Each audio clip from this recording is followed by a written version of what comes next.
All right, welcome back, Alyssa. Hi. Welcome back to part two, which took some time to get done. It did. Well, you had to move. Yeah, I moved to Florida, so a new change in the set under construction. Well, congratulations, actually. Moving's huge. It was a lot like moving, like my body was so sore because I don't work out as well. Oh. Sorry, I don't know why that made me laugh. It's the moon just moved into Sagittarius, so everything's fucking funny, but I need to start working out, and the building that I'm moving into has a gym, so I'm like, I should take advantage of that. But yeah, yeah, I was super sore after like packing and everything, but everything's good. And I'm here in Florida and I'm staying at my Airbnb. So yeah, in cool. transition. In transition, yes. And I'm glad you made time for the part two. And it's cool because I'm like I'm always like, I'm gonna do this video. It comes out 3 months later. So we were talking about this, like, what is it with us? Like, there's no such thing as time. We Yeah, have like no concept. every time we try to like plan the podcast, we'll like push it back or like be like, I don't know about today. Yeah, are the vibes off? Like, that's what you messaged me earlier. Like, how are the vibes? Because like I was like, all right, I'm good, I'm good, and see if how Alyssa's doing. Like, but you seem to be in an agreeable spirit. I don't know. I'm Sometimes in I a triple spirit. Yeah, that's true. Libra. Um, but yeah, I'm a Cancer rising, so I get moody as fuck. The Pisces rising, like, I can make myself up, but like, I'm also a little bit stupid. Like, it's like an extra dumbness where I'm like, what? And then I don't like asking questions like, what did you say? So I'll just like answer it and hope that I'm like coming close to something because, and Yeah, then it just becomes a problem. I'm starting to do it right now. I'm starting to Pisces rising myself right now. just all you gotta do is look at the emotional body language and Yes. respond. Yeah. But okay, welcome back. This episode, in the first episode, we talked about you and we Yes. talked about your life story, which was very enlightening. And I, I've gotten messages about people watching the podcast and they really enjoyed it. Like they spent like 3 days watching it because it was really long, but Oh, they they, did. That's so fun. they like really dedicate themselves to like watching it. And yeah, like how was the reception on your end? Did anyone say anything? Yeah, actually, a lot of people like who could DM me or like message me, they really really liked it, and a couple of people said that they watched it in one setting and they wished it was longer. And I was like, well, I guess if you're willing to watch 3.5 hours, you're willing to watch 5 hours. But I don't know. It was fun, and actually, it was so nice for me because I mean, I sit and I talk about myself on my podcast, my Embracing Glory podcast, a lot, but I do always feel bad. Or like when I'm giving a chart reading, I start comparing people's lives to mine, which isn't far off because like I'll see something like, you're like this. I remember when this happened. But in this case, because it was just dedicated to me, I felt like free and not quite like I was hogging up the space with my story. And it was nice to talk about and even to like feel it flow without emotions because I spent the whole last year kind of going through a lot of those things and feeling more emotional about them. But after doing it with you, I was like, oh, that wasn't that emotional for me. That's good. Like I don't want it to feel anymore. It's just like this is there. This is where I am, Yeah, and yeah, I liked it. And yeah, and a lot of people were just like, no, it's really good. And I couldn't believe that people. I mean, I can believe that people watched it for that long, I but know still, it was very long. I'm like, some people will watch maybe, yeah, maybe but people. people really liked it. I mean, I'm the type of person I like listening to those types of things. I'll watch a 3 hour interview. I'll listen to a 3 hour podcast. Like I like doing that. I like having one type of media to engage in. Like over time, I'm super fixed, so I like. That's what because YouTube is an Aquarius, right? So YouTube is fixed. And I don't know what Spotify is or any of that, but like when you do particularly put something out onto YouTube, I feel like I mean at first I would try to get my videos under 10 minutes, around 5 if I could, Yeah. because I felt like people's attention spans weren't that great. But YouTube, because it is a fixed medium has allowed to really fully shine in its fixed energy. And people on YouTube just get full immersive experiences and they go to YouTube to learn, I feel, and to to gather information. And as long as you're giving information that somebody wants, they're going to hit up the video and they're going to watch the whole thing because they don't want to miss a thing. Aerosmith. But yeah, so I've been really paying attention a lot to that because I feel like the culture of YouTube is sort of because people have said that YouTube is dying, and I don't think it's dying anymore because I think the culture has completely shifted to that immersive teaching experience. Yeah. And it's almost like college. That's weird that I said that, but it feels a lot like it. And I've noticed that the timestamps, the even we're going to talk about this later, but Johnny Depp and Amber Heard trial, all of the lawyers whose channels blew up. It just like when Dramageddon was happening with YouTube and how everyone's like, oh, YouTube's dying because Jeffree Star and it's all toxic. But then what blew up around them were body language channels. So a lot of people were learning about body language. And I mean, I just think it's gone from there. Now people are equipped to understand the law, which I have so much to say about that, but we'll talk about that later. Yeah, I think that's very interesting, and I definitely see the YouTube culture changing, and especially how I use YouTube has definitely changed. Um, but YouTube is like I listen to my music on YouTube, like I do everything on YouTube. I love YouTube. People, that's so funny. I used to do my music on YouTube, and then someone was like, this was in 2018, so a while ago. Someone was like, Alyssa, you listen to your music on YouTube? I was like, yeah. And I'm like, why? It's like, I don't know. There's Spotify.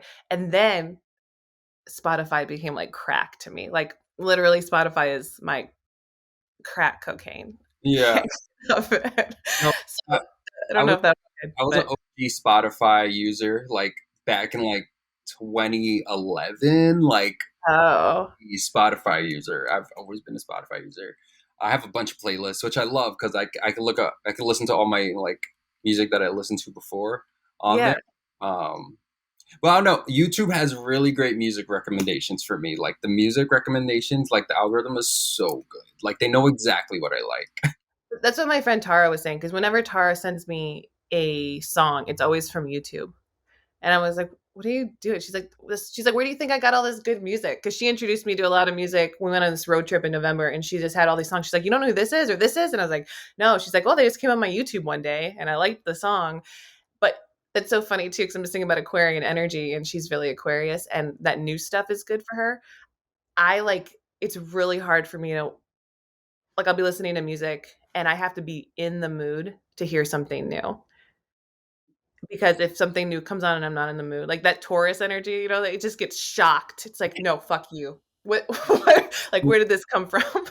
Alyssa, I have not found like a new song or like a new artist like in so long. Like I just listen to all of my old music and like honestly music that's on TikTok. Like It's because TikTok, it's earworms, little earworms. Like the Labyrinth song, I'm like super into because, but that trended how long ago? The Mount Everest ain't got shit on me. yeah, That song, I love that song.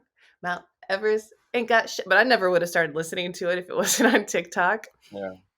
And then they have like versions of the songs where it's like Pluto projector, but only the good part. And they Yes, loop that. And I'm like, this is exactly what I want. You see, this is interesting nowadays. it is. Just It's even Billie Eilish. I saw she put on. I don't know how long ago she did this because it just came up on Spotify, like in my feed, but the edit version of Happier Than Ever. Because when I first heard Happier Than Ever, I just kept rewinding to the last part. And so now she put on the edit, and I'm like, because like people have to listen, like she probably saw the stats, and it's like nobody's watching this part. They're watching that one. They just want to hear you yell, Billy. yeah, exactly. No, I'm the same way with that song. Like, When I first heard it, I just like that was fucking up. That would have saved me from Vecna. I'm sorry. I think it's because we're influencers and we relate like people talking shit about us. Yeah, well, exactly. Because it's like she legit says that out loud. I Yeah. don't talk shit about you on the internet, and I'm like, fuck. Right. Okay. Awesome. So yeah, so this is part two, hacking astrology. All my podcast is all about kind of critiquing astrology and kind of how we use it. We talk about our perspectives as professional astrologers and kind of explain how we use it. And yeah, I just want to delve more into that in part two, and I want to hear like your perspective because I think it's so important and it's so experienced. It's very nuanced as well, and so I want to hear just like how you kind of look at the world astrologically. Um, yeah, but we'll start with Saturn retrograde. So Saturn retrograde is happening. Yes. And there is a lot of talk around it, especially in general when retrogrades happen. There's lots of talk on social media. You know, Yes. there's some narratives going around on social media that the people who did you wrong are going to get their karma, Sorry. and that you shouldn't break the law because Saturn is watching, and that uh, you know. Um, a bunch of narratives around Yeah, how yeah. Saturn retrograde is working in this world, which I feel like sometimes is responding to the ego, and how people can use Saturn retrogrades to like kind of either like empower themselves to the point of not living a real life, or they use it in a way where they feel really scared and that they don't know Mhm. what to do, and that they just feel scared because they're like, what do I do? My life is going to go awry, and they Yeah. lose control. But those are like those narratives kind of circulate social media Yeah. in the Well, retrograde. they always make me laugh though because you like I posted this on Twitter before, I think, probably like how often planets go retrograde. How Saturn goes retrograde every year for months. It's not like this anomaly. It's like every year you're going to get caught up in 3 to 4 months of Saturn retrograde. Every single fucking year. That means that every single year this is everything's going to fucking shift and whatever. It doesn't mean that. It does, however, like when I look at Saturn retrograde, I think about where Saturn is exalted and where it's at home and where it's not. And when Saturn goes retrograde, it does better in the places where it usually does worse, and vice versa. And I've noticed that's a big thing. So it's like if you're just like, oh, Saturn's retrograde because Saturn's is karma, now it's retrograde. To be honest, so someone born with Saturn retrograde, they're always going to have everybody eat their shit around them? That's not true, right? Like you're not like this walking god that can get people to fuck up their karma around you. Like, no, it's not it at all. In fact, a lot of people with Saturn retrograde feel like more personally attacked. So whatever.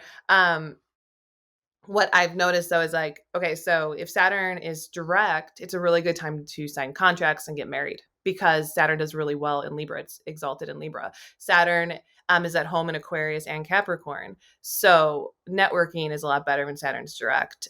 Going on social media and like getting, you know, sometimes I think it can be like a better time to get followers when Saturn's direct, but for some people maybe if they didn't get their due when Saturn was direct, they might get it when Saturn goes retrograde if something was glitched, like whatever, call it the glitch.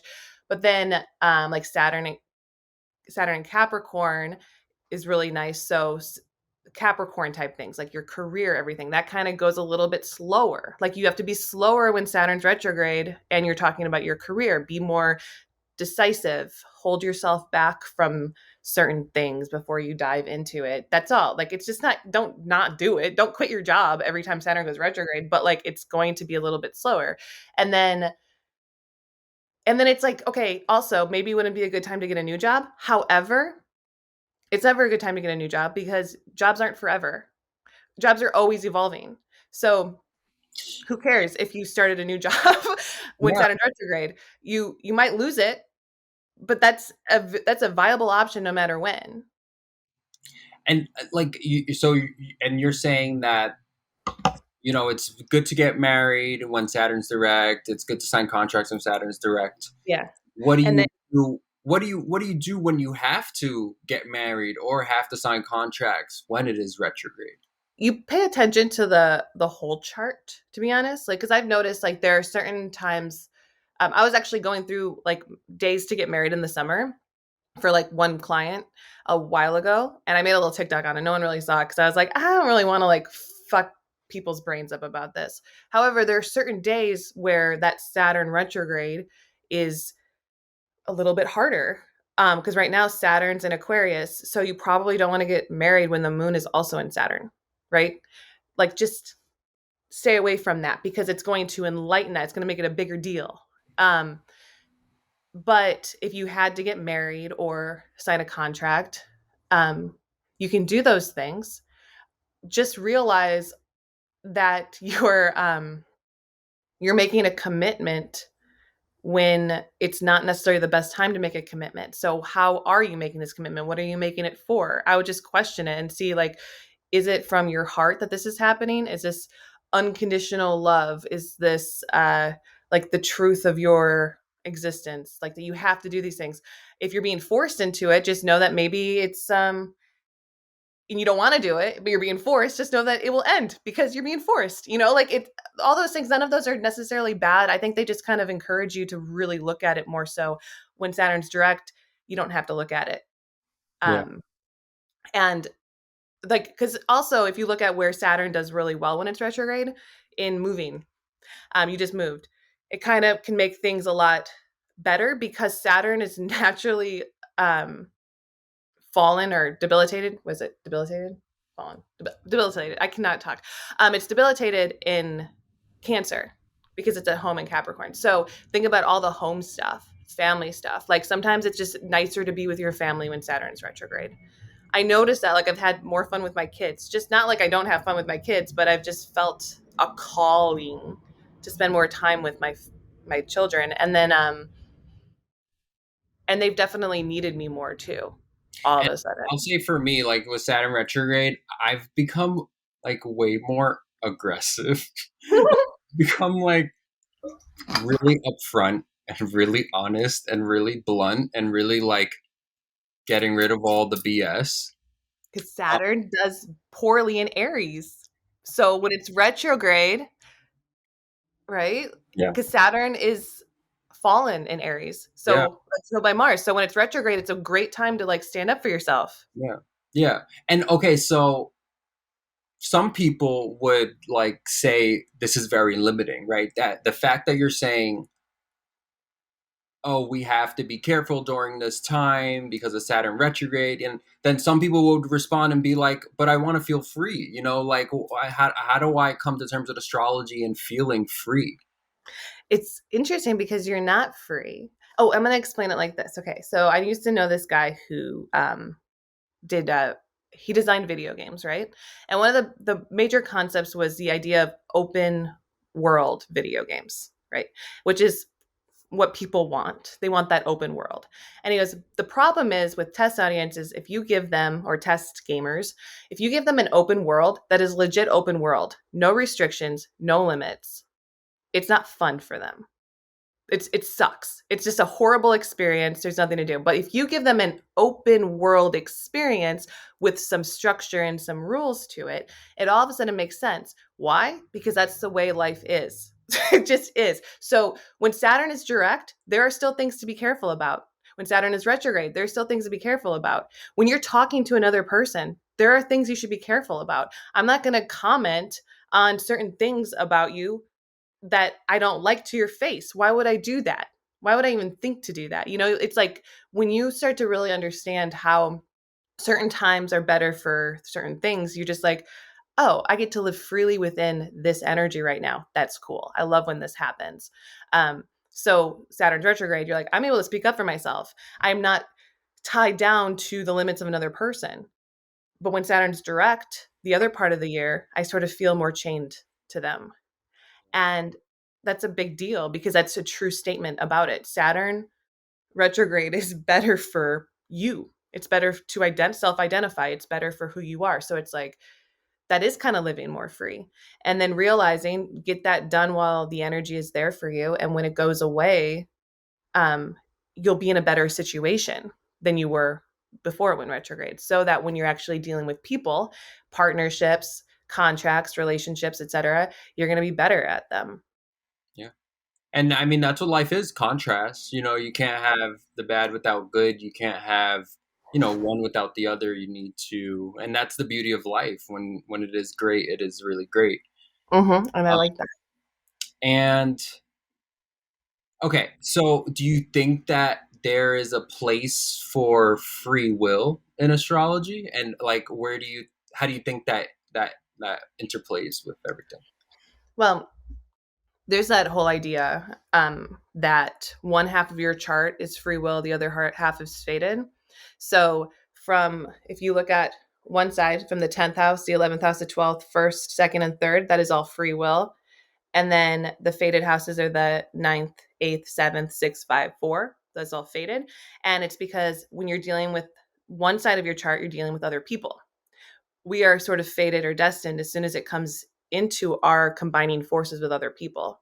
However, when it comes to the decisions we make ourselves or our own inner universe or inner consciousness, our relationship to God or power, source, whatever that is, those are all of our choices. And it's actually why you get into like the 12th house is the house of undoing, but it's also the house of unconditional love. Those are your choices to clear out that shit and to make it better. Your first house is your personality. And within, it's like to say you're, all right, you're a Cancer rising. To say you're limited by Cancer would be foolish because Cancer is literally 1/12 of the energy in the world. That's not limiting. 1/12 of 7 billion people is so many fucking people, you know? So it's like that energy is infinite within Cancer for you to act within. And you can go a million different ways with that energy. You don't, or you're not confined to just Cancer cries, right? Like there's so much. And the deeper you go into every sign, the more you're just like, this sign's just like this sign because you And see its relationship. I feel like people don't realize that. I think people do look at one sign and they're like, Cancer, crybaby. Like, so Yeah. tell me more about that. Like, oh, The free will and it, the fated so, sides. so there is an infinite way for a certain zodiac sign to express their energy. Yes. It's just what we get into is within half of us, whenever we start talking to another person or engaging with another person, we lose part of our free will. We just do because we can't. You have to meet in the middle somehow. And that's why certain people are more restrictive, certain people are they feel more free. The people who are more aligned with us, who are closer in energy to us, will make us feel freer. The people who are more opposite in energy will make us feel more chained. And that's basically it. So Yeah. we are taught as like society. I don't know why whenever I say society, I feel stupid because memes made me hate that word. But we're taught that we need to be in community and to be in relationships and to be close to our family and all that stuff. And I'm not saying all that's bad, but that is what takes away our free will. You only know yourself when you're alone. Yeah. And so you have to have that time. You have to have half of your life alone. Otherwise, you will completely lose yourself and you won't know who you are anymore. And you'll imagine that these chains are completely killing your free will. It's not astrology that does that, it's other people. It's giving your life to other people that kills your free will, not astrology. Astrology is just there, just And I doing its. think that's some of the arguments that people have. They're like, why did the stars affect you? All those comments that you get randomly. It's just, yeah, it's so funny because it's just like, it's just natural order. Get over it, dude. Like, you'll look at it a different way. You need natural order in some way. And this one just is how we describe it. That's all. We saw the natural order and started describing it. We didn't invent it. No one made up astrology because they didn't see the patterns. The patterns were there originally, and we titled the patterns Yeah. or Yeah. named them. It's all it is. And it's like when people say stuff, it's just like you're stupid and you're thinking you're smart. I don't know. I can't handle you. I used to fight with people like that all the time, but then I started to realize they just run themselves into walls and they refuse to get out of the wall. And then they're stuck in the wall forever. And I'm like, okay, bye, peace, like Yeah. whatever. I I, can't I peace. don't entertain comments like that because the way I describe it is they're playing ego games. They're playing games of ego, and you could quit the game if you want. You can always Mhm. quit the game of ego. And when you do, that's when you start to learn and understand and grow and develop. Exactly. It's It's actually funny because I was talking about this with someone today. Um, I couldn't figure out how to level up my astrology game when I came back from a hiatus because when I like the first 5 years of my astrology was Alyssa Sharp fucking simplifies everything and makes it easy, right? That was what it was. But something happened from that, and that was that I was consistently called stupid, right? Um, and no one respected me. So I came back and I didn't know what to do. If I was going to go more of like a creative route, which I tried, it didn't really work, or if I was going to go the old route, which I didn't like because I was like, that's not me anymore. I've evolved, I've grown. And then the other one was a technical route to show how smart I am. And I went that route for a little while and I got comments from people and people not really totally connecting to me about like, Alyssa, why can't you just be how you used to be? Like, I don't get what you're saying. And I'm like, well, I'm sorry. It's because I'm fucking smart as shit. So get over it. Like, I didn't say that necessarily, but like in my brain, it was how I was balancing this out, right? So I got canceled on Twitter like last year for for being stupid. Okay. Like, so I just saw so many comments about how stupid I was. And so it hit me in that place of my ego really hard. I was also going through my 12th house perfection, right? And I was like, fuck, they still think I'm stupid. Like, I literally am trying to show them how smart I am because I do know this stuff. I know this stuff backwards and forwards and like up and down. And like, why can't people get it? And then I had like this whole dark night of the soul, whatever, blah, blah. I come back. I like refused to go on YouTube because I was like, I can't do it right now. Like, I just shut down from it. And I went back on YouTube in January. I did one video, it wasn't anything. And then I did a couple other videos. And because I had just kind of come into myself, into my own energy, that thing that was always there, that growth that had taken place that I didn't have to look outside of myself to find, I realized that I figured out what I was supposed to do. And it was just speak from my heart. And all of a sudden, it was better. Like I was able to speak in a simple way that I always have, but on a much deeper level because I have grown in deepness with it, which was crazy because I was like, that's my ego. My ego naturally always goes to why does everyone think I'm stupid? I hate that. And it's like, Alyssa, like calm down. But it's like that's what also would cause me to have arguments with people too. And now I just block people. Like I did a Johnny Depp Amber Heard thing and people's comments were so all over the place. I was like, I can't argue with you guys. It's making me feel dumber. So I just started blocking people. Yeah. Oh, yeah, that's really funny. And thinking about that, I wanted to talk about that.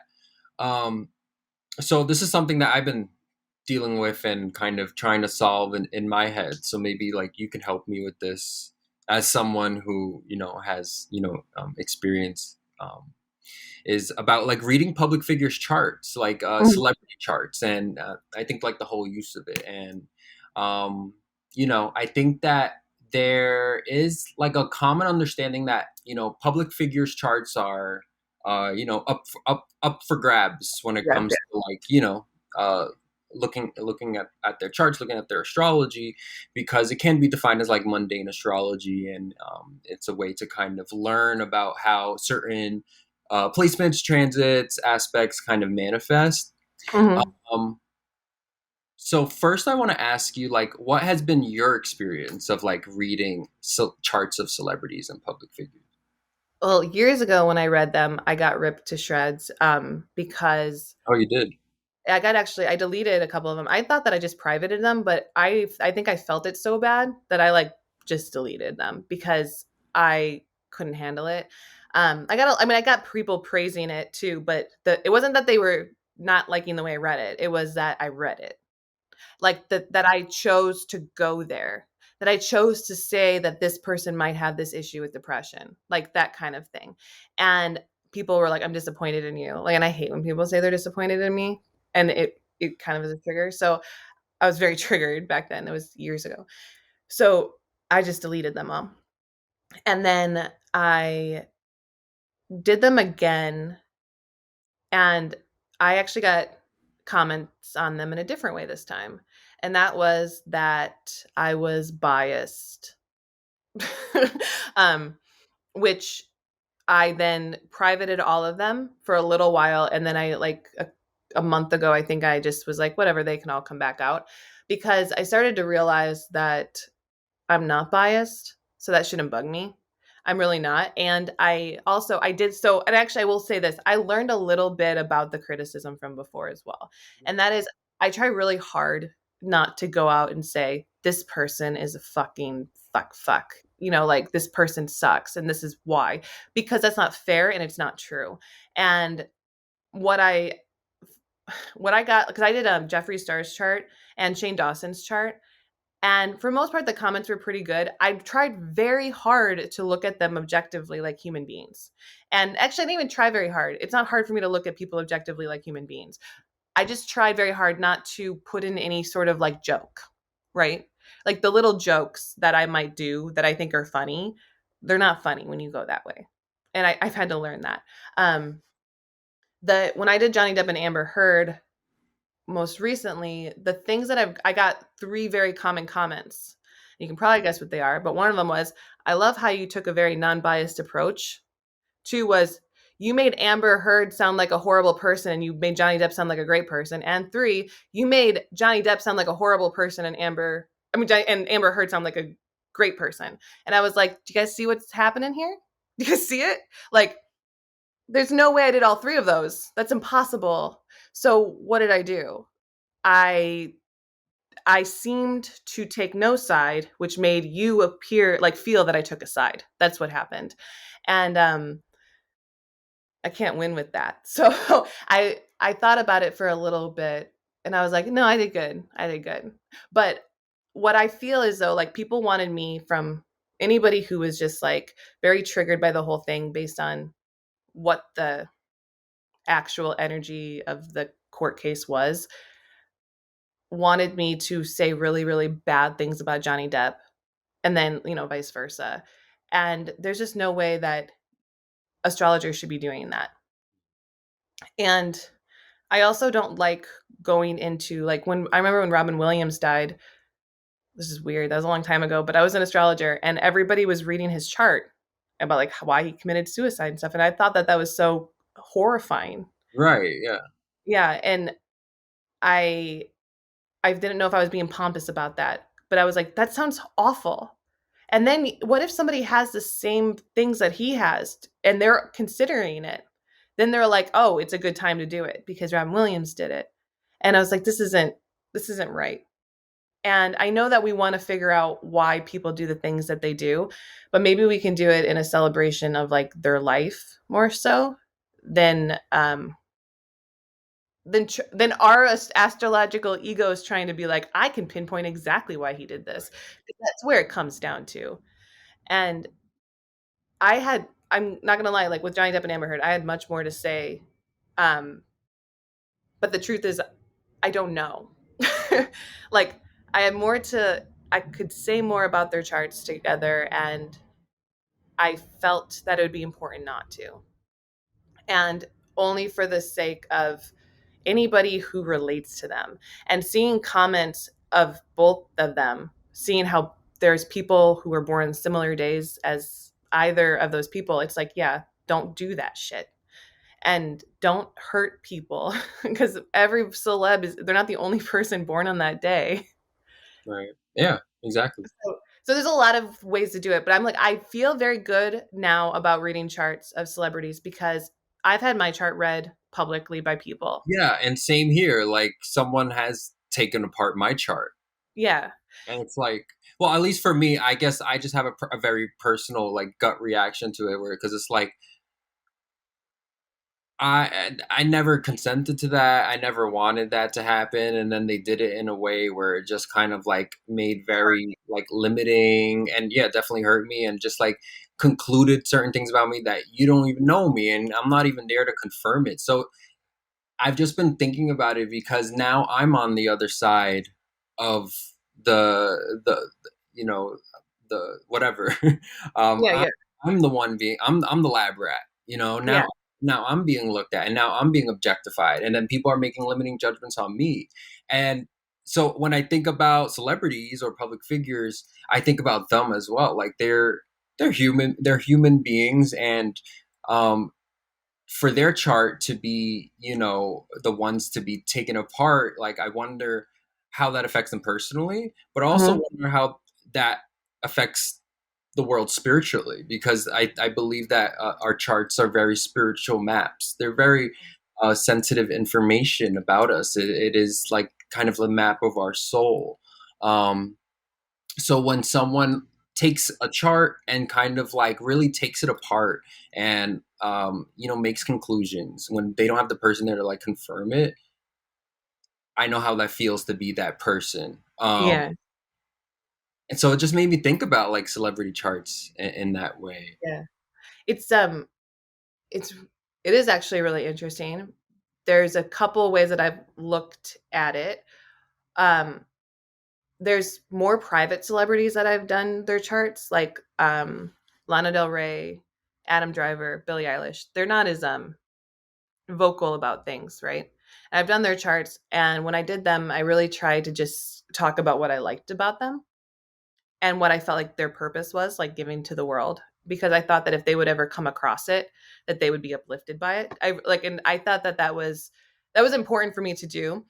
When I did a Megan Fox and Machine Gun Kelly and Courtney Kardashian with Travis Barker. I did their charts because they put their relationships on blast, right? So I wanted to talk to people about why they're saying these things and if I see them too. And to maybe support them in some way or like whatever. And then the Amber Heard Johnny Depp, I was like, well, this is a very private matter that they've decided and agreed to make very public, right? So let's kind of go into that, but let's not go into whether or not one of them is the obvious abuser. Like, let's not do that because that's not what's going to happen. Um, but then I'm going to show some things that can mean certain things because it's a good teaching tool. Now, that's not going to be the way for everybody. And I have this feeling inside of me where, like, I've actually, because there'll be years I don't do a celebrity chart reading because I have those feelings. And I think what you're feeling is completely valid. Um, And so every once in a while, I'll get this feeling that I need to do it. And the reason why is because I feel like I've given myself the um, the spiritual reasoning to do it, or like the calling, or like that I can maybe add something instead of taking it away. And if I ever feel like I did something wrong, I've deleted so many videos when I feel like I've done something wrong that I feel like, oh, I added this into the world for a shit reason. I'm going to take it back and apologize for it or whatever. And because I don't like that negative shit out there. And if I thought that a criticism of one of my videos was really, really valid, then I wouldn't be blocking that person's comment. I'd be taking my video down. And that's my own inner moral compass, which my own inner moral compass doesn't belong to anybody else. Right. That's something that I've had to kind of really go into this a lot because somebody's going to read their charts. Somebody's going to do something horrible. Can you weigh it out on the other side? Yeah. And if I'm equipped to do that, should that be me? Is it going to be somebody else? And then I go from there. Yeah, and I think that what the more I've been thinking about it, it's not the fact that we can't look at their charts, because I do think I could definitely ride with the wave of celebrities, public figures. They put their life out into the public. They put their life on blast, so we have the right to talk about it. I get that.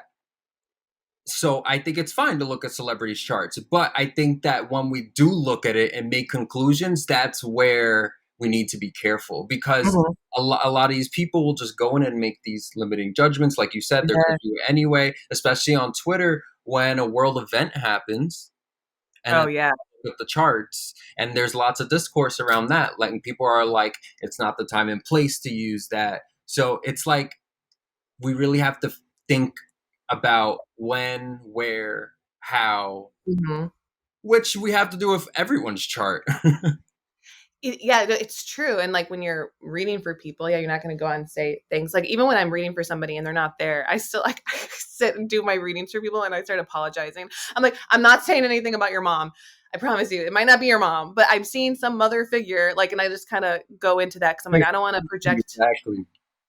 what. I'm saying exactly. That's exactly what I mean. Yeah, and because you can't put everybody into this box. Like somebody commented to me that Mars in Virgo is very abusive, and I was like, what a fucking bad astrology take. Because 1 in 12 people have Mars in Virgo. I Yeah. have Mars in Virgo. I've never beaten up anybody in my fucking life. So what does that mean?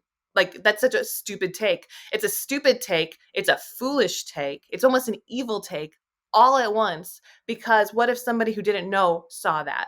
And it's always been like everything is so much more nuanced. You have to like read the whole chart. And even still, you have to understand that there's things that you can't see in it because you're just not at the place to see them.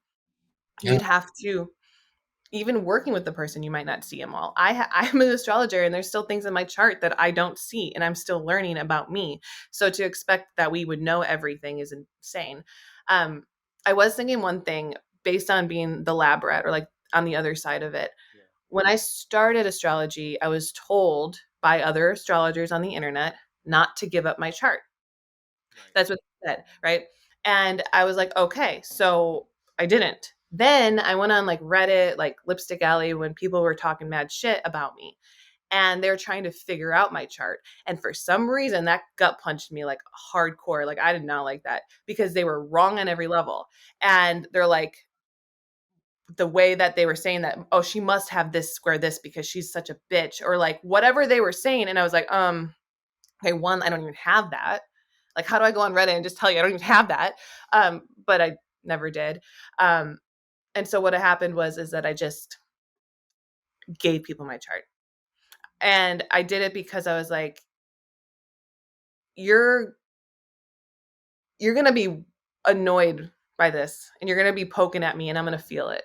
So here you go, have it and read it.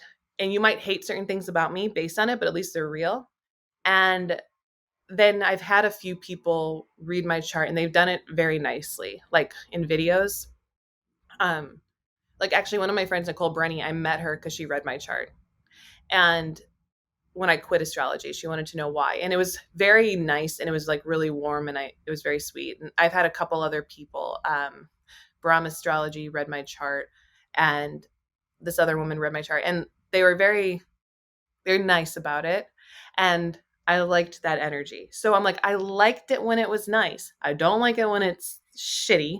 I mean, you For didn't ask for critique. You never asked to be yeah, for that stuff. You know. yeah. It's like the one thing that I do know, and I'm like, I didn't ask for it, but I did ask for this. I Right. did, I did want to be Alyssa Sharp. I did want to be well known. I wanted all that, and it's like I wasn't ready or prepared for it. So I've had to do a lot of work to do that because I'm just a girl from Crystal Lake, Illinois. Like what? Like I wasn't asking for any of it, but I was asking for all of it. I didn't want to be a girl from Crystal Lake, Illinois. I wanted to be somebody who lives in Hollywood. Like that you know her name and when she walks on the street you say hi because you know who she is. I wanted that. That was things deep in my core. So it's like, if I want that, what is the balance? What is the payment? Like what is it? And I've been trying to figure that out ever since. And I don't think it's so fair for me to ask that everybody knows me, but they don't get to know me. But I do think that they don't get to know everything. They don't get pictures of my kids every day, you know? Yeah. Hold on. Let's take a pause. Yeah, I mean, I think it's important to kind of think about how we're looking at these charts because I think it's something that happens often, especially on like Twitter, astrology Twitter, and like astrology TikTok. Like people really go into the celebrity charts when, when a certain current event happens because it's trending and current events always trend. So I just think it's important to talk about like the boundaries and like how to do it the right way and not in a way that's an asshole. Yeah. Actually, you just got me thinking about something. There's two things that happen on TikTok. One, or like Twitter or any of these things, is one, people go for the jugular and they say, this is because of this, and this is shitty, and this is bad, and this is why this is happening, trying to prove their dominance, which is not okay. And then the other thing that people do is they're so light about it. I've seen some astrologers be like, oh, Justin Bieber and Haley Bieber are soulmates because their moons are in these signs. And I'm like, what the fuck? I Like, know. that's horrifying. And I'm like, I get so horrified because people in relationships, like, that's why actually, honestly, it's why I did a twin flame. I wanted to do a compatibility video that showed that it was much more than just compatible moon signs because I was seeing it all over. And Right. so in my view, because I do like we really in different ways, but I've had ethical opinions about astrology and stuff for a long time. I actually stopped being friends with an astrologer because she told this girl that her crush that she had on this guy who she didn't even know his birth time and she never talked to him, that they that he liked her, they could be compatible in a relationship. And I got mad at her for it. I was like, don't do that. And she's like, what? I was like, this girl came to you and basically said, this is my crush. Um, I don't know his birth time because I'm afraid to talk to him. Are we good together in a relationship? And she said, well, I just gave her my understanding of their charts and they would be good in a relationship. And I'm like, I don't think that that's fair. One, you're not, like, I was like, you didn't give her enough information about it. And two, like, be a little bit, you need more nuance here, right? Because I don't want her to think, oh, this is the person I'm supposed to be with and have her hold on for 20 years, just because she paid an astrologer and the astrologer told her to. And she looked at me and said, just because I'm a great astrologer and you're jealous doesn't mean you have to get mad that I like, and I was like, whoa, okay. So I was like, not gonna know you anymore. And the thing is like, so I'm like, I've always had an issue with the way people did certain things, even if I was newer at it. But as I'm older and I do know more and I can see more things, sometimes I do feel like it's important that I talk about it. And I like, just to counteract it, like we said. And Right. Yeah. that's my thing. So it's like I put that on myself, but only when I feel called to, because I'm not always feeling called to be an astrology savior. But every once in a while I'm like, no, I wanna bring out my viewpoint for it because it needs something. Yeah. And yeah, and so when I saw like that people were like, yeah, they're soulmates based on their moon signs, I was like, oh my God, give me a break. This is horrifying. And I don't know why I hate it so much. I mean, I do. There's multiple reasons, layers and layers of reasons why that horrifies me. But relationships based on elemental compatibility are just the beginning and not the whole thing. You have to, it's way out of everybody's league, to be honest. Yeah. Yeah. It's, Yeah. Go ahead. Yeah. no, Finish. I was gonna say it's out of my league. I It's can only give what I can. There's just so much responsibility when it comes to being an astrologer, and Yeah, people, I feel like, just play around with it they to a do. dangerous point. You know, many people, like, I've had astrologers read my chart, like, because they'll just want to read my chart, and they're like from TikTok or Twitter or something. And I don't want to put anybody on blast, but there's been many. So if anyone's watching this and you're like, I've read your chart, there's been many. But I've noticed that people will say things to me that if I wasn't, um, like, if I didn't know myself and I didn't know my chart, it would be really damaging. And it's weird stuff. And they all read it the exact same. They all learned how to read house by house, which weirds me out a little bit because when you read a chart house by house, it's very newbie. And so I'm like, so I get that you're new because you start, your first house is this sign, your second house is this sign. You got to know, like, Placidus versus whole sign. Like, you can use both of them if you're not going in that order like that. You can go between the two, whatever. But a lot of them will talk to me about my Saturn in the eighth house in Scorpio, and they don't see that my south node is also there because they don't know a lot about the nodes, or like they disregard the south node. And they will tell me a lot of, like, I'm learning how to give more of myself to other people so that other people can pick up the slack for me. And my karma has been the exact opposite. My karma has been completely learning about how to be self autonomous and to not trust other people with me because they are greedy with me. Right. And you can see that if you look at my whole chart. But if you're just reading that I have Saturn and Scorpio in the eighth house, and you're telling me, this girl who literally would give up my entire life for people a long time ago, only to have them backstab me, that was what I was supposed to do, I would have been like, oh, really? That's my life?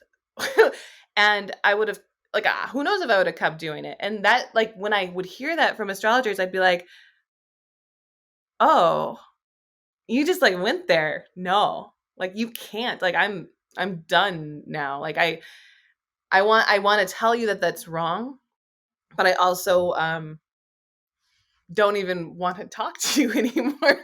Like I'm having this problem like with you ruining myself, like what could have ruined my younger self, and at the same time trying to be like, that's not how you should read it because of the south node, and like giving you constructive criticism that you don't really want. You just want to prove that you're a good astrologer by reading my chart.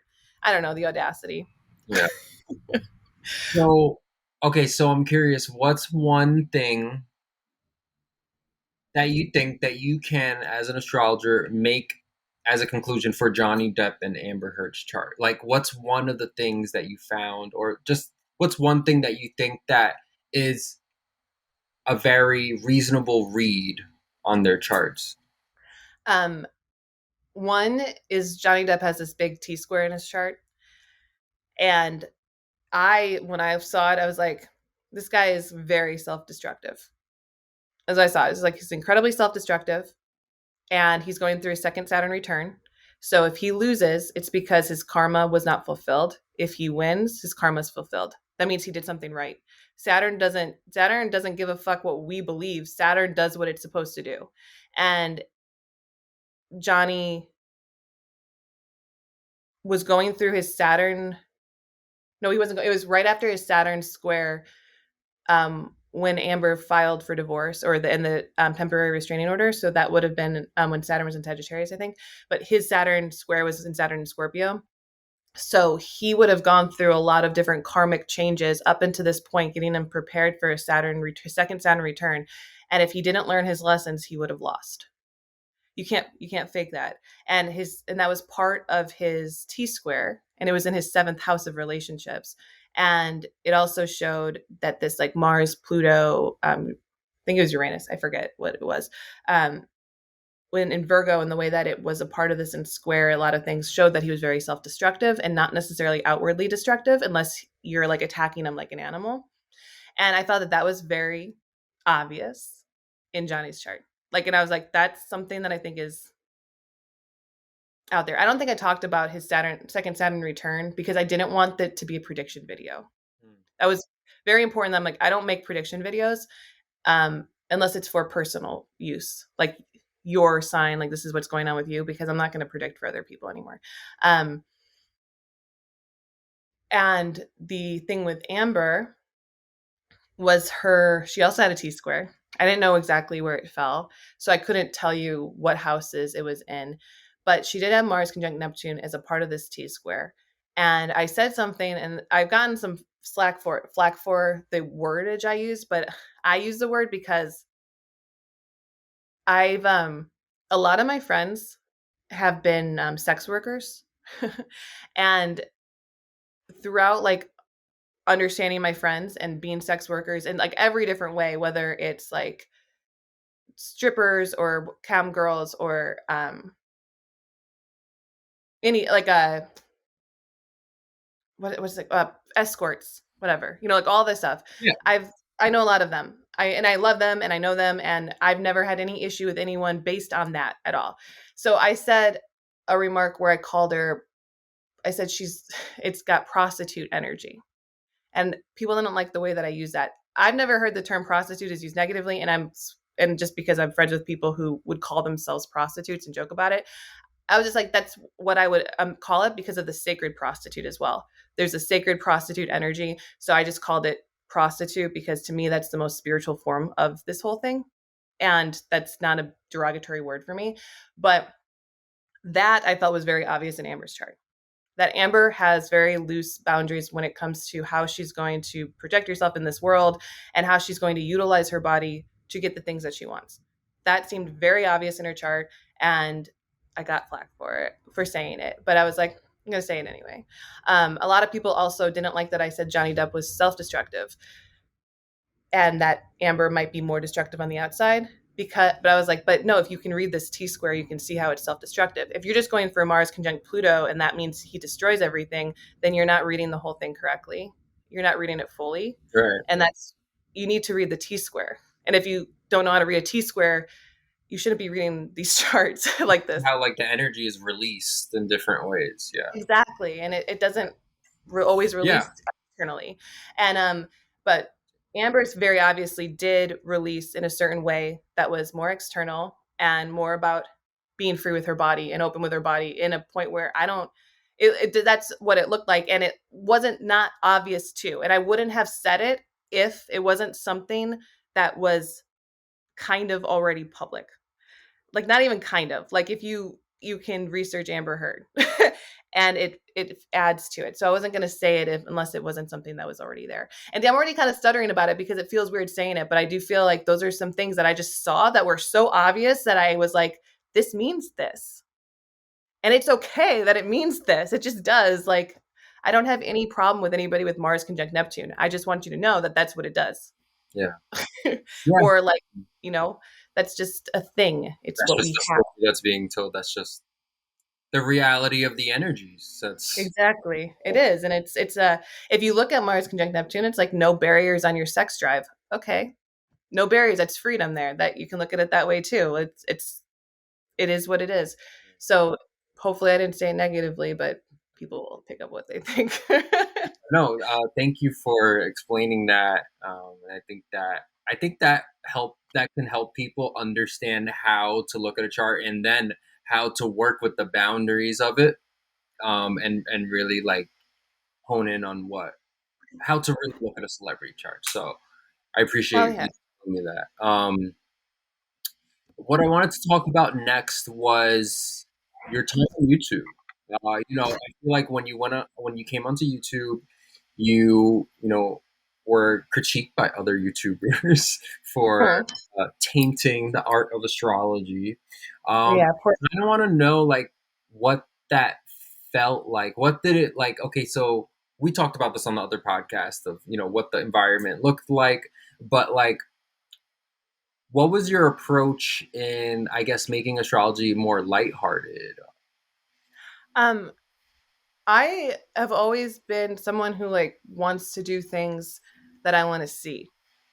I don't like to make content that I wouldn't ingest myself. And therefore, I have some videos that I made strictly because they were kind of asked of me. And I don't like those videos at all. And I won't watch them. And I don't think they're interesting. And it's a similar reason why I've never made classes. People always like, would you make teaching classes or astrology classes? And I'm like, no, because I fucking have never bought a teaching class. Like I wouldn't ingest it. It's really hard for me to wrap my head around, let's do this thing. A lot of people like that. A lot of people have a desire to like teach in that general box, and I don't. Um, so when I came onto YouTube, I just did it the way that I wanted to, the way that I thought it was missing. And I was like, this is not here. And I've always learned Think or knew what what did you think was missing?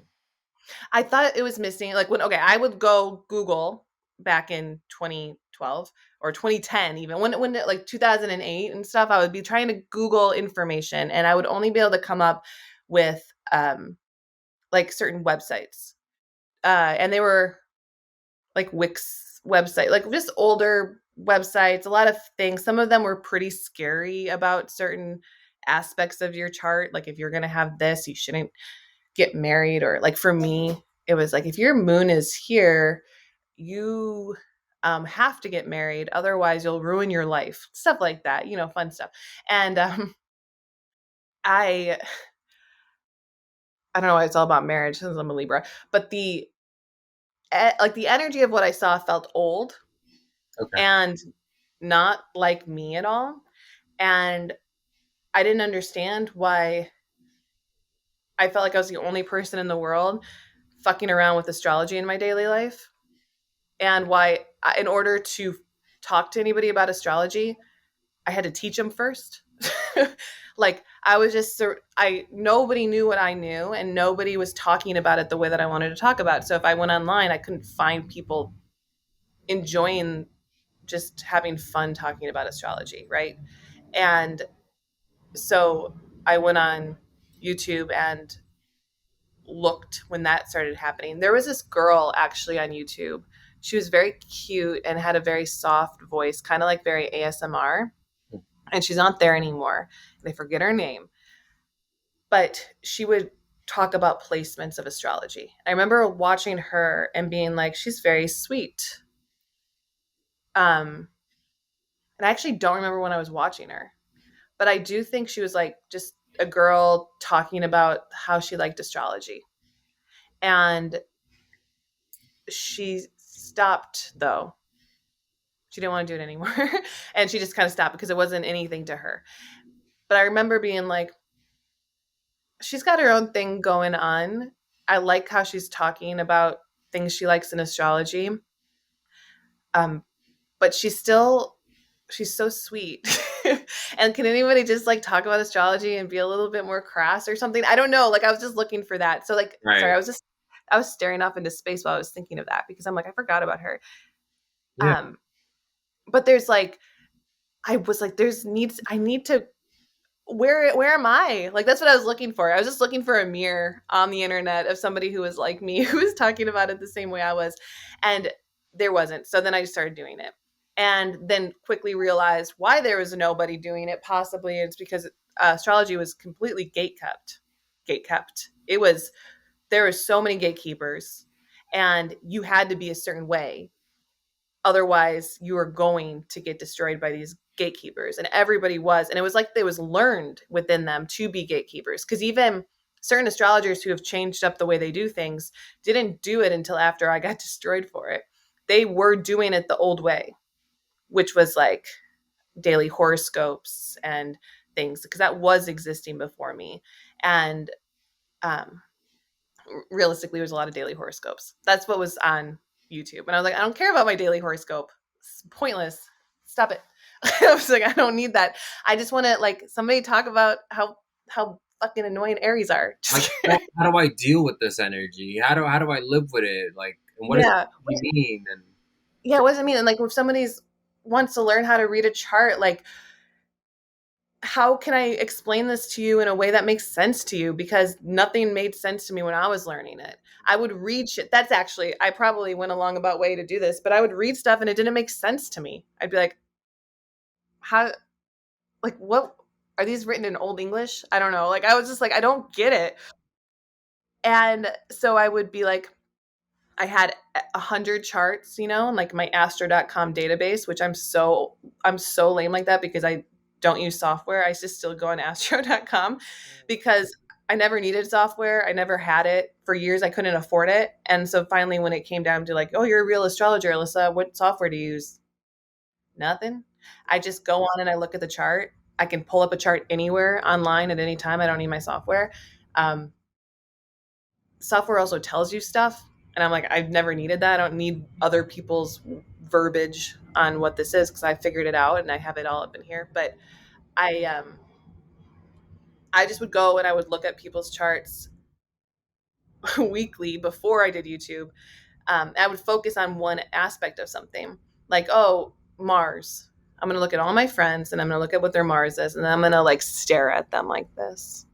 And like that's just what I did. I would just be like, so what are you gonna do? And or like maybe I would be like, ask some questions like, what do you do when you get angry? You like, how do you feel when you get angry? Oh, I've seen you get angry. Yeah, you're like this. And I'm like, huh, okay, vibes with what I'm getting. And I would just try to put it together based on people. So all of my astrology was based on the fact that I didn't understand what the fuck was on the internet, and just based on this is what I know about people. So I think when it came down to it too, sometimes I would put stuff on the internet that was so aggressively different than what was already there. People were really confused by it. Like, that's not true, Alyssa, because I didn't read about this in a book. And I'm like, no, you didn't, because I just figured it out by watching this person. And it's like, you can't say it's not true because the internet exists now and this book was written 20 years ago. So quite possibly we've evolved, and so has the energies in these different planets. They've all evolved. And yeah, so it was like, it was a lot, like, because people were getting me from like, you're saying the wrong thing, this isn't in a book. And I'd be like, it's not in a book. I know. Some people would be like, all Alyssa does is read from a book. Like, I couldn't win at all. I still can never win. I'm learning that it's not about winning. Life is a journey, not a finish line. Alyssa, shut the fuck up about winning all the time. um, it's a Sagittarius midheaven. I'm like, why have I not won? I should be winning all the time. But yeah, that was the initial part of it. It was like I swore, I simplified, I had my own viewpoints of it, and I was negative about things. However,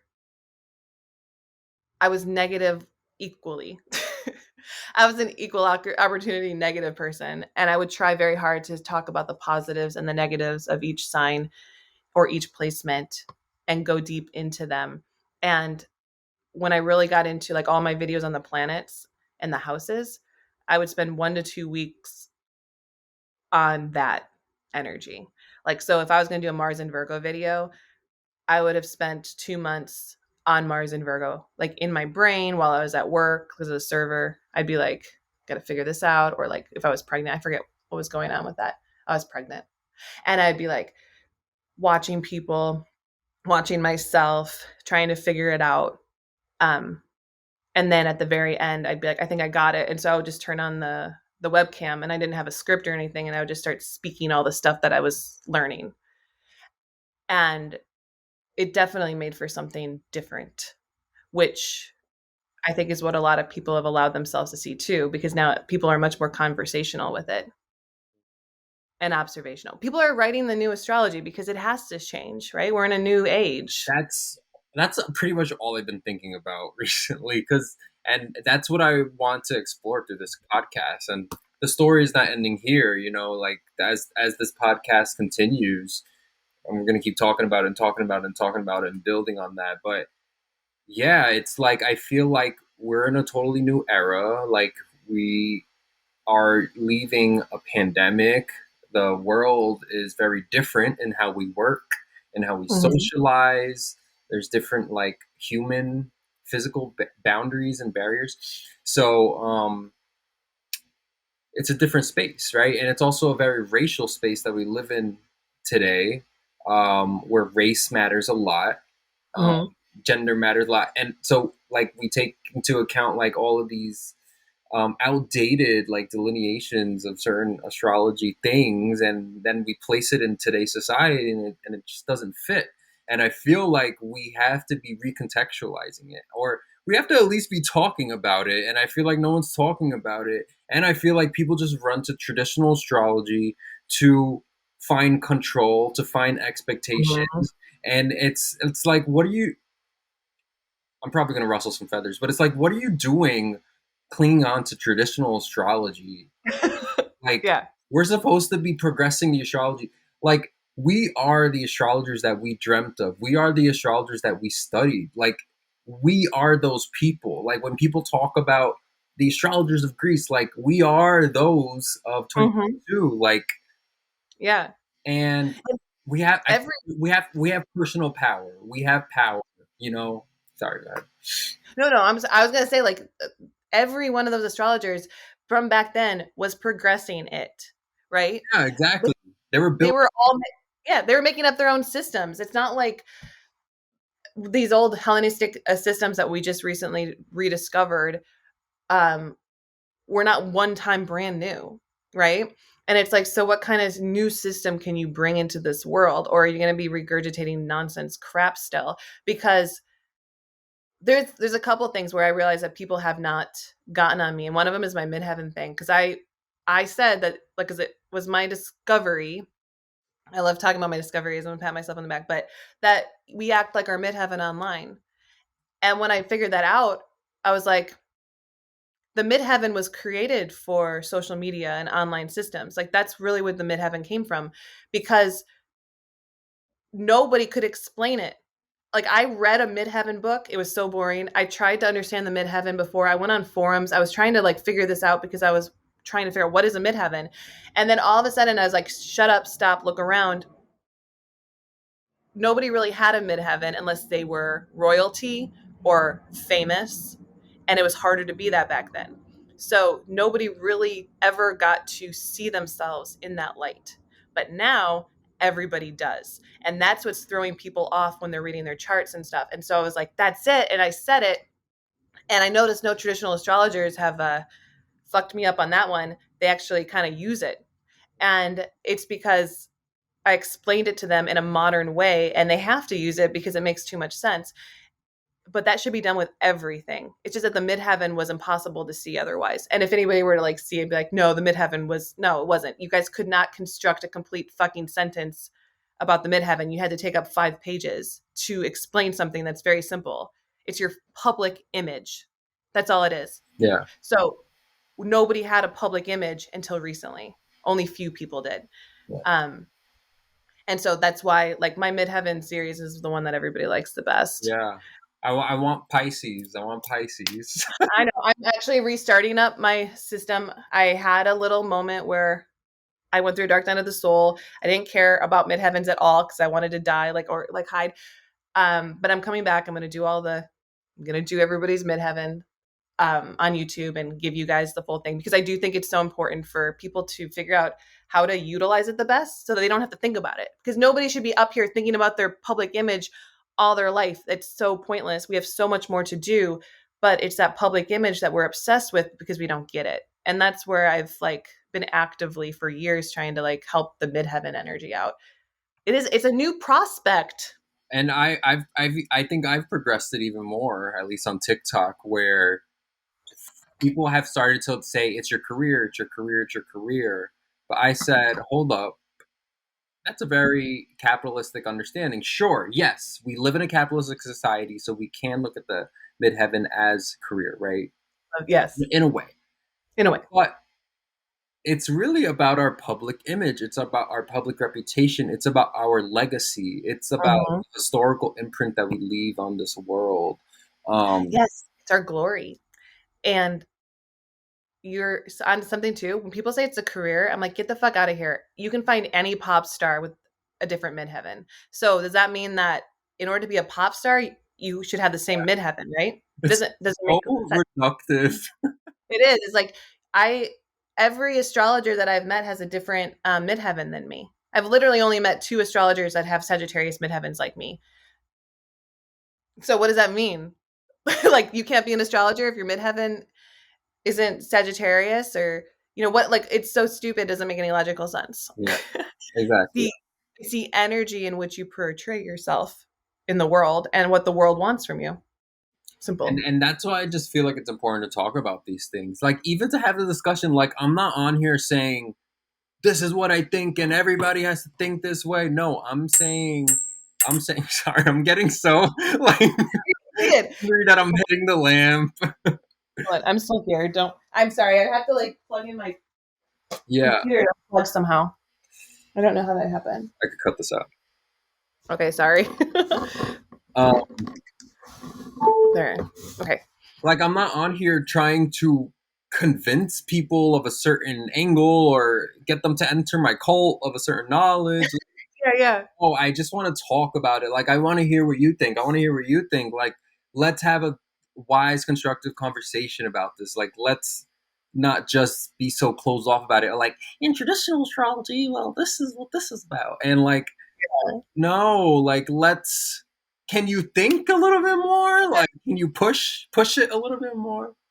There's a reason why like astrology is pretty much. It's not mainstream yet. I mean, it still has a lot of naysayers, but it's getting there. It's thresholding. You know what I'm saying? There's a fault line. It's ready to break, and it's because it's been updated by so many different like modern astrologers. Um, the problem was before that it was pointless to look up your astrology stuff because it was going to be like perfected to be over your head. Perfected, like people would curate statements so that you didn't get it, so that they could feel smarter or something. That's what it always felt like to me. Yeah. Sorry. Do you have a No, point? that's fine. No, go on. Yeah, that's what I mean. There's I'll, a reason people like it better now. and there's a lot of, I've seen some rhetoric around, like the ancient astrologers would kind of, how do I say it, like skew, like make their language more complicated and make it less readable, or make it less like harder to like learn and understand. And like That there's makes sense. like ancient astrologers protecting the knowledge, and some Yeah, current astrologers do that still. yeah, and they feel like they're supposed to be protecting it, kind of like the mummy. Yeah. The, they got to protect the mummy, but it's like the mummy's gonna come out anyway. We've been protecting it for thousands of years. I just got chills, and then I come in and I'm like, "Fuck y'all! I'm gonna go free the mummy." Yeah, like I That's actually funny. it's just interesting how we take ancient knowledge, or just like older historical systems of theory, and use it in Yeah, today's society. you know what? It's actually a huge problem too because if we don't break it down to see what we like about what is old, we will end up adding old ancient ideas to modern day thinking. And so for one thing too is like virgin. Virgin meant free woman or free soul, basically someone who was not married. That was always what virgin meant. It's what the sign of Virgo means. It's freedom because it comes right before Libra, which is about marriage, merging with another person. Virgo was a free woman. She could have sex, she could whatever. So the Virgin Mary was an unmarried person. Didn't mean she never had sex. It meant that she literally got pregnant, unmarried, probably about 14, and an angel visited her and said, "Don't be afraid. You're pregnant, bitch, because you whatever, but like don't worry. I'm got this guy here. He's going to come and he's going to take care of you even though you're pregnant." So anyway, all of that stuff makes sense, right? Because that's what we knew until the 13th century when they decided that virgin meant never had sex, right? So virgin now means never having sex, where it used to never mean that. So if you're going to add new old information on top of this new information, you're going to confuse people because everything's already been altered and changed up into this point. So you have to wipe everything away because you don't know what was created, what system was created for control, and what system was created for freedom, basically. Yeah, true. You have to be able to look at it objectively. You have to be able to say, like, this is different. And my mom has really helped me with this because of her inability to see outside of things, or she's a very slow mover. And I would be like, well, what about because my mom's a big Christian, like, what about Lilith, the demon? Never heard of her. And I'd be like, okay, well, that's interesting, mom, because you've read the Bible and you've tried to go into other religions and stuff. You said that, like, you would know a little bit about Lilith. No. And I was like, okay, so Lilith was apparently Adam's first wife. And I brought that up and she was like, no. And I was like, okay, I'm trying to have a fucking conversation, mom. You Right. don't get to just stop it in its tracks. And I noticed that that is what anybody does on any side, not just my mom. It can be any astrologer who only does traditional astrology. If I'm like, well, what about this? No. And you're like, okay, what about no? You're like, you cannot have a real conversation if you're ending it. Yeah. And you're ending it because you're afraid of what you might find out. You're afraid of knowledge. And that's fine. Be afraid of knowledge, but don't like pat yourself on the back because you're a little bitch. Like that's I can't handle that. Yeah. You are there's no reason to be afraid of learning things at this point. And if you don't want to talk to me about it and you want to shut it out, then do that. But don't stand on your cruddy box Yeah. and preach. Yeah. And like the same thing with like the concept of fatness, which I've talked about in some of my social media posts, that, back then historically fatness was looked at as a blessing. You were very fortunate, you were very wealthy. Um, and now fatness is frowned upon. It is Mm-hmm. stigmatized. And it exists in a very different space where we're evaluating ourselves, our self image, our self perception way more because of social media, Mm-hmm. or even skewing our perception of ourselves, like with the filters and making ourselves Mm-hmm. different and creating an image on social media. It's just such a different time Um, Really is. but it's interesting how society then flipped, and now fatness is looked down upon. Um, and like, how does that fit into astrology? Yeah. And how do we take these historical meanings of fatness being a blessing and then bring it to 2022? And then how do we kind of place it in 2022 at the same time? You know? You know what's interesting is that what I think about any sort of like flip, like the pendulum, it always swings the other way. Because technically, as a Libra, I have to say this, everything needs to be into balance, right? So that's something. But one of the big things that happened, and I think we can probably look at it astrologically, but was that athletes around the 70s to the 80s to the 90s, especially the 80s to the 90s, started to become like elite and making more money and being more powerful. Um, and then doctors started working with athletes in a really powerful way to create um, these fucking machines out of people, right? And athletes make more money, as a profession than a lot of other professions do, especially like basketball players and stuff, and like these elite athletes. And as these, it's an interesting thing because if you look at athletes over the rise of social media, look at how athletes have actually changed the way we view people more so than females and models.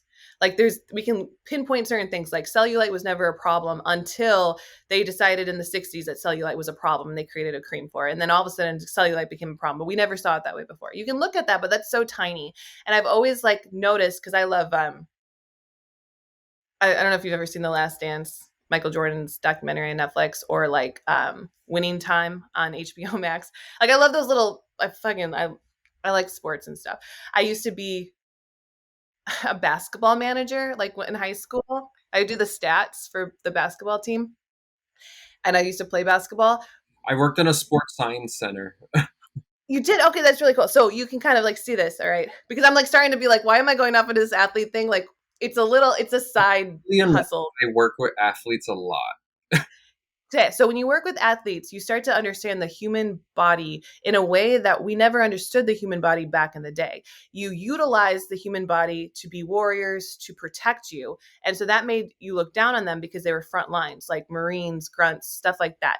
Not saying anything against Marines, but like these people, they go out and they fight for you and you don't have to do anything. However, once you become science minded, you start to see that the human body can perform in ways that are godlike and unimaginable, things that you've never experienced before. And that's why like athletes in the 90s and 2000s, especially now, would kill athletes in the 70s because their bodies are so much more scientifically engineered. That's the Yeah, word. I can't think. bodies are a machine. Like literally, you can increase performance of a certain like sports skill just by working on a certain muscle body part. And also, there's also the idea of pretty much establishing equilibrium in your body, so you don't have imbalances of power when you're outputting.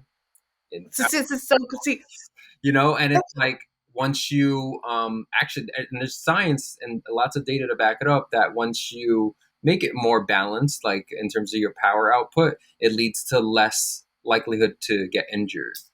yes, which is what I believe personally, and I'm not going to say that it has to be this way, but is why we value thinness or healthiness, like an attractiveness now. It's not necessarily because of a Warren woman, and you can hate me for this, like anybody can, but I am like female and I've gone down that route. I've gone down that route so far that I don't think that it's it. I think what it is this understanding of the human body and wanting to be elite. We don't like, we praise eliteness now, like whether it's eliteness of your mind or your body or both. And because I find myself like, I have been overweight a couple times, like pregnancy hormones and things like that. And when I am, I it's not just that I look in the mirror, I don't like myself. It's that I am weighted down, I'm tired, and I don't feel as good. I get like vertigo and stuff like that. I get like there's a lot of health problems that come with it for me, even not even being that much overweight.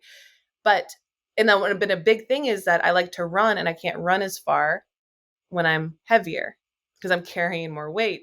And you think you're running loses weight, but it's not necessarily that. It's more about you gain a lot of muscle and stuff too when you're doing all that. But there's a thing within me that when I start to go that route, because it's very Virgo too, is that I want to be better. I want to push myself. And that idea of me wanting to be better and push myself is something that I also use in my mind when it comes to astrology. I want to know more. I want to be better.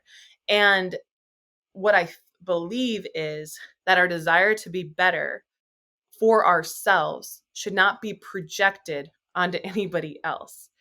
And that I think becomes an issue when it does come to like obsessively filtered things, stuff like that. It's like people are trying to pretend they're elite, but they're just not.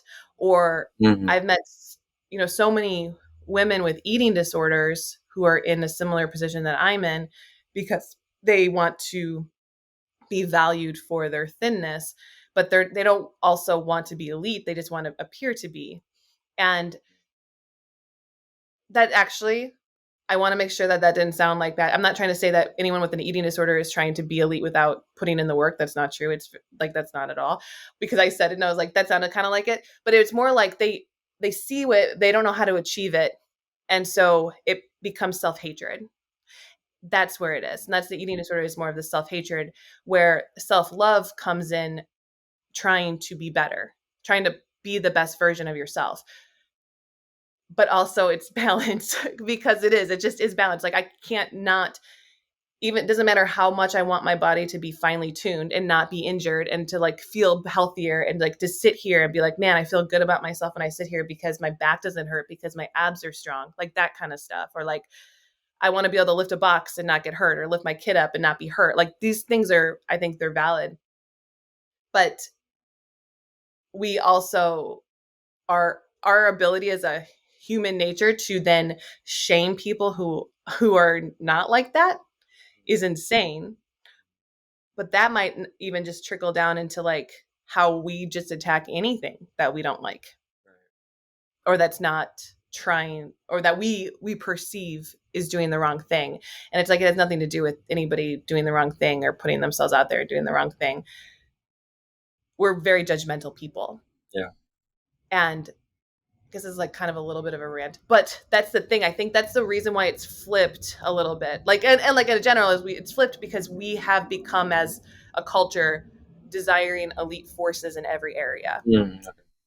And not all of it is achievable for everybody. Right. And we forget that too. Like, I'm never going to be a basketball player. I'm not that good. And I'm not tall.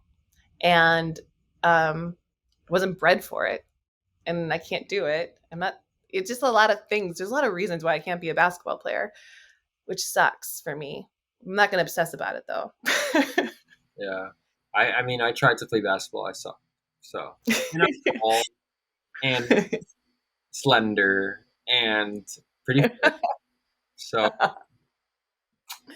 either way. It's funny though, because I do think that like the sport you like, or the way that you have sex, which I'm not going to go into that now because I'm not trying to like make this about that, but like the way that you want to have sex, the way that you approach sex, the way that you approach sports, the kind of sports that you like, all of that, because it's very primal, physical, is how your mind approaches life. It's all Virgo stuff. It's life. So if the lust for life energy, like, are you somebody who wants to go after something? Do you like the rush of certain things? Do you like playing these things? Do you like jumping off cliffs? Are you somebody who doesn't like to do that? That's gonna trickle in that energy. It's gonna show you what you would do in your career as well. And sometimes healing your body can heal your mind and your career output as well. And that's something I've had to consider a lot, because actually, you know what? When I'm like in a place where my hormones are imbalanced and I'm overweight and I'm not happy, I actually hate astrology. That's my own correlation. It's not like projected onto anybody else, but it's there's a lot of things that are happening within my body that are making it harder for me to like mentally do things. Yeah. So yeah, I'm like I'm sorry. I like No, go on these. I mean, I think we should probably cap the podcast just because it's at an Mhm. hour and 30 minutes, and I feel like we talked about what I really wanted to talk about, and we came to a conclusion, and I think brought clarity to a lot of things. My cat's meowing, so maybe he's like, Yeah, I didn't go on to a big athlete thing. But that's fun. I love that you like have dealt within that. That's very cool because I feel as though that science of the body is science of the mind. It's all aligning all of that. And it is like in my brain, like all I want to do is be elite from like it's so mind, funny. soul, body. We would call them super athletes, like one of our taglines. Like super Yeah. athletes. We would say elite, world class. Um, Yeah, just like a lot of elite type languages. But yeah, I think we should end the podcast. Thank you so Yeah, yeah. much for joining and doing the first part and then this part. Thank you. Such an honor, truly. Oh, stop. And I have to work on like being more grateful for the moments that I'm in. And I feel like sometimes I don't realize or recognize the moments that I'm in, or like the meaning of the moments that I'm in. So Mhm. I'm taking this moment to Okay, I'm gonna take it acknowledge into. that, appreciate that. So thank you. It's an honor because I don't know. It's just very interesting, like watching you on this YouTube, and then I just kind of, took my role of power on TikTok, and now you're on my podcast, and I don't know. It's just interesting to see how life ends up. It is interesting. Life is so fucking weird. That's why you can't hold on to an outcome because you don't know what will happen. Life is so weird, and it makes so much sense. Yeah, it does. It all ends up working out. Everything that I've gone through is the same over and Yeah. over again.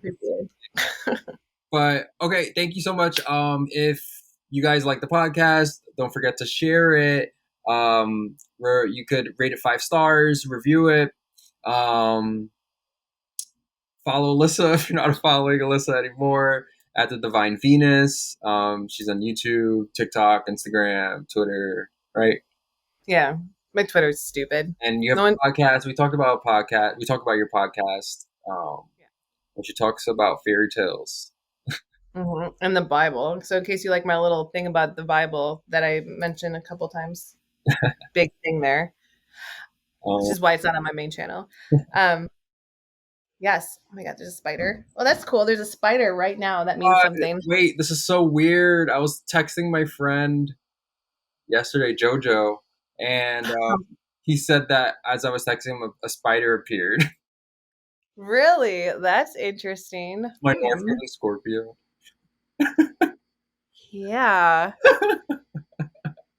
I don't know where the spider went. I was gonna kill it. Oh, I'm sorry. I kill spiders. It was just my Don't spirit saying bye. Yeah, it must have been. Okay, cool. Well, it's lovely to be on your podcast again. Thank you. I love you so much. Have a great night, everybody, and stay tuned for the next podcast. Yay. Bye, guys.